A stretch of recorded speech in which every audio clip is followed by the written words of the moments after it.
Element X has ionisation energy, आपको data दिया हुआ है।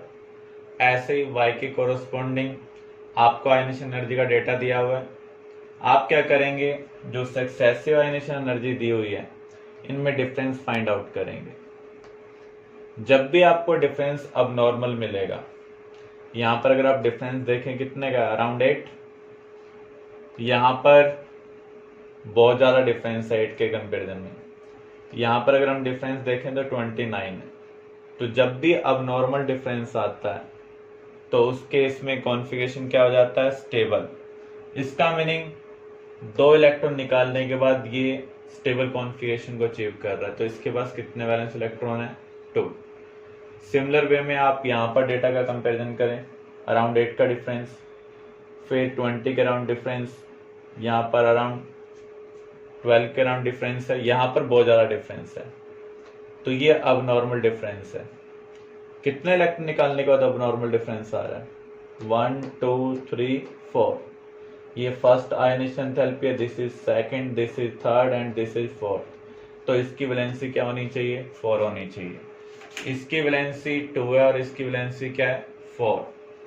तो यहाँ पर जो सब्सटेंस होगा उसका फार्मूला क्या होगा, X2Y।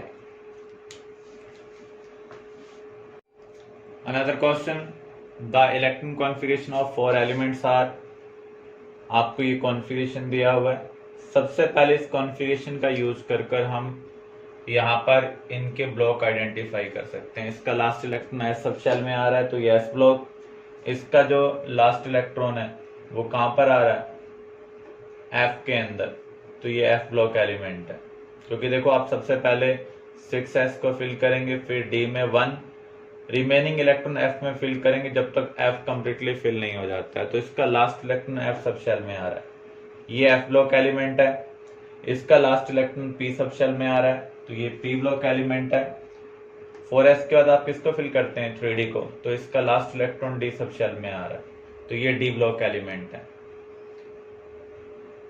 कौन सी स्टेटमेंट करेक्ट नहीं है, first is strong reducing agent. जो ग्रुप 1 ग्रुप 2 है उनका मेटालिक नेचर बहुत ज़्यादा होता है, वो आसानी से इलेक्ट्रॉन का लॉस कर सकते हैं, इसलिए उनका रिड्यूसिंग नेचर क्या होगा, ज़्यादा होगा, इसलिए ये स्टेटमेंट करेक्ट है। Second is D block element, ये इनकरेक्ट है क्योंकि लास्ट इलेक्ट्रॉन कहाँ पर आ रहा है, एफ के अंदर। थर्ड की इलेक्ट्रॉन एफिनिटी ज़्यादा होगी, ये ग्रुप 17 से बिलोंग कर रहा है। ग्रुप 17 एलिमेंट की जो इलेक्ट्रॉन एफिनिटी होती है वो क्या होती है, ज्यादा होती है। Fourth, show variable oxidation state. जो डी ब्लॉक एलिमेंट होते हैं वो वेरिएबल ऑक्सीडेशन स्टेट को शो करते हैं, एक से ज्यादा ऑक्सीडेशन स्टेट को शो करते हैं, जैसे Fe +2 और +3 दोनों को शो करता है। तो ये स्टेटमेंट भी क्या है, करेक्ट है। तो यहां पर सेकंड स्टेटमेंट इनकरेक्ट है। The ionization potential of gallium is slightly higher than aluminium।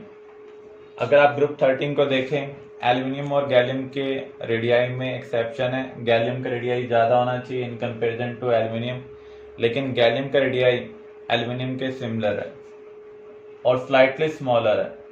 ये किसकी वजह से हो रहा है, इसके इनर शेल में डी इलेक्ट्रॉन आ रहे हैं जिनका शील्डिंग इफेक्ट क्या है, पुअर। तो जिसका रेडियाई स्मॉलर होगा उसका आयनाइजेशन पोटेंशियल क्या होगा, ज़्यादा होगा, इसलिए आपका आंसर क्या है, poor shielding of D electrons. Another question, select the correct statements। The first ionization enthalpy of sodium is less than first ionization enthalpy of magnesium। ये दोनों नेबर हैं, जब भी नेबर हो तो आप कॉन्फ़िगरेशन लिखें। इसके आउटरमोस्ट शेल में S1 है, इसके आउटरमोस्ट शेल में क्या है, S2। तो इसका स्टेबल कॉन्फ़िगरेशन है, जिसका कॉन्फ़िगरेशन स्टेबल होगा उसकी आयनाइजेशन एंथैल्पी क्या होगी, ज़्यादा होगी। तो मैग्नीशियम की आयनाइजेशन एंथैल्पी ज़्यादा है। Third ionisation enthalpy of magnesium is greater than third ionisation enthalpy of aluminium. Third ionisation enthalpy का मीनिंग क्या, आप 2 इलेक्ट्रॉन ऑलरेडी निकाल चुके हो, अब हमें थर्ड इलेक्ट्रॉन को निकालना है। तो कॉन्फ़िगरेशन राइट करते हैं। इसका कॉन्फ़िगरेशन क्या है, 10 इलेक्ट्रॉन के लिए 1s2 2s2 2p6। यहाँ पर 11 इलेक्ट्रॉन है, 2 हम निकाल चुके हैं ऑलरेडी। तो अब हमें थर्ड इलेक्ट्रॉन निकालना है, तो इसका कॉन्फ़िगरेशन क्या है, स्टेबल, इसका क्या है, अनस्टेबल। तो जिसका कॉन्फ़िगरेशन स्टेबल होगा उसकी आयनिशन एनर्जी क्या होगी, ज्यादा होगी। तो ये स्टेटमेंट भी क्या है, करेक्ट है। जो फर्स्ट आयनिशन एंथैल्पी है एल्यूमिनियम की वो मैग्नीशियम से कम है। अगर आप मैग्नीशियम का कॉन्फ़िगरेशन राइट करें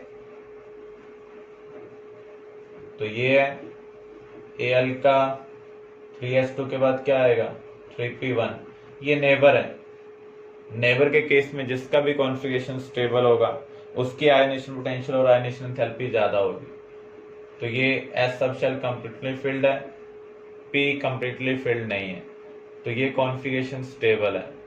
तो जिसका कॉन्फ़िगरेशन स्टेबल होगा उसकी आयनेशन एंथैल्पी क्या होगी, ज्यादा। तो ये स्टेटमेंट क्या है, करेक्ट है। फर्स्ट स्टेटमेंट को हम देखें, सेकंड आयनिशन एंथैल्पी मैग्नीशियम की सोडियम से ज्यादा होगी।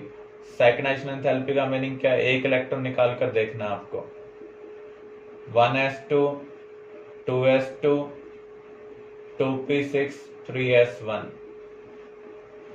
तो यहां पर ये नेबर है, नेबर के केस में कॉन्फ़िगरेशन आपको देखना है। तो यहां पर आप देख सकते हैं ये कॉन्फ़िगरेशन क्या है, स्टेबल। तो फोर्थ स्टेटमेंट यहाँ पर इनकरेक्ट है, जबकि फर्स्ट सेकंड थर्ड यहाँ पर क्या है, करेक्ट है। इसलिए आपका आंसर क्या होगा, सी। नेक्स्ट क्वेश्चन, कौन सा ऑर्डर करेक्ट नहीं है। साइज का हमें ऑर्डर निकालना है। सबसे पहले चेक करो ये आइसोइलेक्ट्रॉनिक स्पीसीज है या नहीं है। आइसोइलेक्ट्रॉनिक में जितना ज्यादा चार्ज होता है उतना कम साइज होगा, जितना ज्यादा नेगेटिव चार्ज होगा उतना बड़ा साइज होगा, क्योंकि नेगेटिव आने का मीनिंग क्या, रिपल्शन डोमिनेट कर रहा है। पॉजिटिव आने का मीनिंग क्या है, अट्रैक्शन डोमिनेट करेगा। तो Al+3 का साइज सबसे कम होगा, F नेगेटिव का सबसे ज्यादा, उसी के अकॉर्डिंग दिया हुआ, ये करेक्ट है। ग्रुप 17 में इलेक्ट्रॉन एफिनिटी का जो ऑर्डर है उसमें क्लोरीन की सबसे ज्यादा, then fluorine, then bromine, then iodine, ये भी करेक्ट है।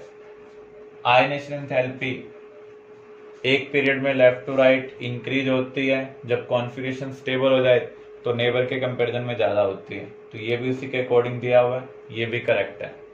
मैग्नीशियम और सोडियम में से राइट में कौन लाई करता है, मैग्नीशियम। जो राइट में लाई करेगा पीरियड में उसकी जो इलेक्ट्रोनेगेटिविटी है वो ज्यादा होगी, तो सोडियम की मैग्नीशियम से कम होनी चाहिए। तो ये इनकरेक्ट आपको दिया हुआ है। इलेक्ट्रॉन कॉन्फ़िगरेशन दिया हुआ है, इलेक्ट्रॉन एफिनिटी का ऑर्डर निकालना है। आप एलिमेंट आइडेंटिफाई करें कौन कौन से। ये किसको रिप्रेजेंट कर रहा है, क्लोरीन को। ये किसको रिप्रेजेंट कर रहा है, नाइट्रोजन को। ये फ्लोरीन को रिप्रेजेंट कर रहा है, ये रिप्रेजेंट कर रहा है सोडियम को। ग्रुप 7 की जो इलेक्ट्रॉन एफिनिटी होती है वो सबसे ज्यादा होती है। क्लोरीन और फ्लोरीन में से किसकी ज्यादा है, क्लोरीन की, तो फर्स्ट की थर्ड से ज्यादा होगी। नाइट्रोजन की 0 होती है यानी मिनिमम होगी, तो सेकंड मिनिमम, देन फोर्थ। तो यहां पर फर्स्ट ऑप्शन मैच कर रहा है।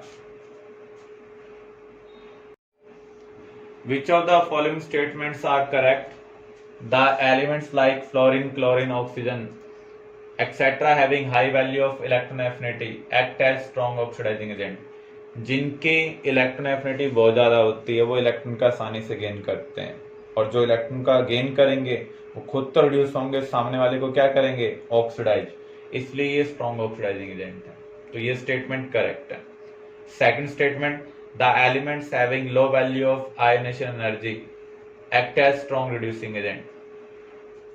जहां से इलेक्ट्रॉन निकालना आसान हो, फॉर एग्जाम्पल मेटल, वो अपना इलेक्ट्रॉन का आसानी से लॉस कर सकते हैं क्योंकि उनकी आयनिशन एनर्जी कम होती है। जो आसानी से इलेक्ट्रॉन प्रोवाइड करेंगे वो क्या होंगे, स्ट्रॉन्ग रिड्यूसिंग एजेंट होंगे। Third, the formation of S2 negative is an endothermic process. S2 negative कैसे बनेगा, पहले तो S से S नेगेटिव बनेगा, फिर S से S2 negative by gain of electron. जब कोई न्यूट्रल एटम इलेक्ट्रॉन का गेन करता है तो एनर्जी रिलीज होती है।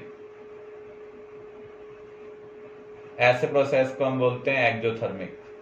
अगर अनायन इलेक्ट्रॉन का गेन करेगा तो रिपल्शन डोमिनेट करेगा, तो यहाँ एनर्जी प्रोवाइड करनी पड़ेगी, और जहाँ पर एनर्जी प्रोवाइड करनी होती है वो प्रोसेस क्या होगा, endo.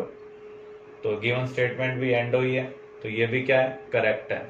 Formation of Cl negative is exothermic and formation of O2 negative is endothermic.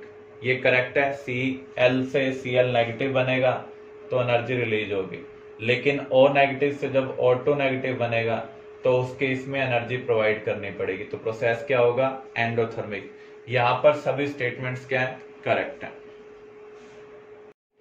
Lanthanoids means F block element. General configuration क्या है, NS2 N-1 D0 और 1 N-2 F12 14। तो यहाँ पर आप देख सकते हैं फोर्थ इससे मैच कर रहा है, तो ये जनरल कॉन्फ़िगरेशन होगा लैंथेनॉइड का। The order of basic character of given oxide. Oxide की अगर हम बात करें, left to right non metallic character increase होता है, तो ऑक्साइड का एसिडिक कैरेक्टर भी क्या होगा, इंक्रीज होगा। टॉप टू बॉटम जो मेटेलिक कैरेक्टर है वो इंक्रीज होता है। जब मेटेलिक कैरेक्टर इंक्रीज होगा तो उस केस में एसिडिक कैरेक्टर डिक्रीज होता है, बेसिक कैरेक्टर क्या होगा, इंक्रीज होगा। तो सबसे पहले हमें यही चेक करना है। लेफ्ट में कौन है, पोटाशियम सोडियम ग्रुप 1 से बिलोंग करते हैं, मैग्नीशियम एल्युमिनियम ये ग्रुप 2 से और ये ग्रुप 13 से। तो इन दोनों का जो बेसिक कैरेक्टर है वो इन दोनों से ज्यादा होना चाहिए, मैग्नीशियम वाले का एल्युमिनियम वाले से ज्यादा होना चाहिए। अब हमें कंफर्म करना है पोटाशियम और सोडियम में से किसका ज्यादा होना चाहिए। डाउन द ग्रुप कौन लाई कर रहा है, पोटाशियम, तो इसका मेटेलिक नेचर ज्यादा है। जिसका मेटेलिक नेचर ज्यादा होगा उसके ऑक्साइड का बेसिक नेचर भी क्या होगा, ज्यादा होगा।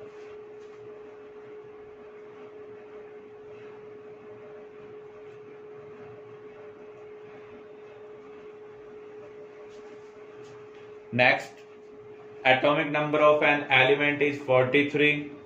हमें यहाँ पर इसका पीरियड नंबर, ब्लॉक और ग्रुप निकालना है। 43 का पहले तो आप कॉन्फ़िगरेशन लिखें। देखो नोबल गैस कॉन्फ़िगरेशन क्या है, 2 8 8 18, यहाँ तक 36 आ गए। ये हीलियम को रिप्रेजेंट कर रहा है, यहाँ पर जाकर नियोन आ जाएगा जब 10 इलेक्ट्रॉन हो जाएंगे, फिर आर्गन, फिर क्रिप्टॉन। तो यहां तक 4 पीरियड कंप्लीट हो चुके हैं और 36 इलेक्ट्रॉन आ चुके हैं। तो अब हम 5th पीरियड में आएंगे, तो सबसे पहले किसको फिल करेंगे, 5s को, 5s2। 5s फिल करने के बाद किसकी टर्न आएगी, d की टर्न आएगी, 4d। तो बचे हुए इलेक्ट्रॉन कहां पर आ रहे हैं, 4d के अंदर। यहां तक हमने 38 फिल किए हैं, 38 और 5 43। तो आप देख सकते हैं लास्ट इलेक्ट्रॉन कहां पर आ रहा है, डी में, तो ये डी ब्लॉक एलिमेंट है। डी ब्लॉक एलिमेंट है, ग्रुप कैसे निकालेंगे, कितने ns इलेक्ट्रॉन है और कितने n-1d इलेक्ट्रॉन है। n की वैल्यू 5 है तो n-1 की वैल्यू क्या होगी, 4, ns इलेक्ट्रॉन 2 है, तो n-1d इलेक्ट्रॉन कितने दिए हुए हैं, 5, तो इसका ग्रुप नंबर है 7। अब आपको पीरियड निकालना है, जो n की मैक्सिमम वैल्यू होती है वो पीरियड नंबर होगा। तो यहाँ पर n की मैक्सिमम वैल्यू 5 है, तो इसका पीरियड नंबर क्या है, 5।